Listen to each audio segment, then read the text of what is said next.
Piny owacho chako ayanga chenro mar lony manyasani biro tigo e rango chenro mag wuodhe mag apisas mago mag piny owacho. Chenrono biro neno ni piny owacho bedo kod ler malong'o ewi kit wuodhe mago mag jotich mago mag madhi kuonde mopogore opogore.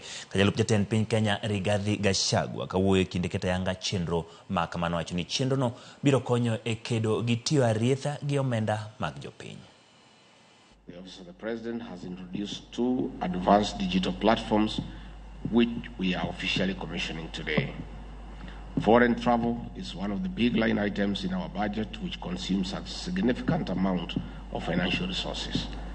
Whereas it remains important for building networks, learning, building partnerships, and allowing us to shift our mindset from thinking Kenya only to thinking globally, it must be done sustainably and devoid of abuse. The commissioning of the Foreign Travel Management Information System, FORTIMS, therefore, is not only exciting but also truly necessary. It automates the travel clearance processes by enhancing the ease and efficiency of application, processing, and approval. The system will support the implementation of the government austerity measures, increase efficiency and transparency of the process, which all go to restore trust and accountability, 2 sides of the same coin that the Kenyan people demand of their government.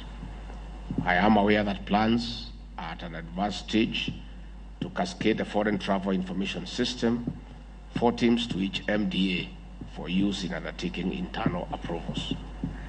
I therefore encourage expedition for conclusion of this process to secure a holistic structure that will not only secure adherence with prevailing travel guidelines, but also facilitate government's ability to review overall foreign travel budgets and expenditures, analyze our global travel trends and priorities, and reorganize our foreign service footprints accordingly.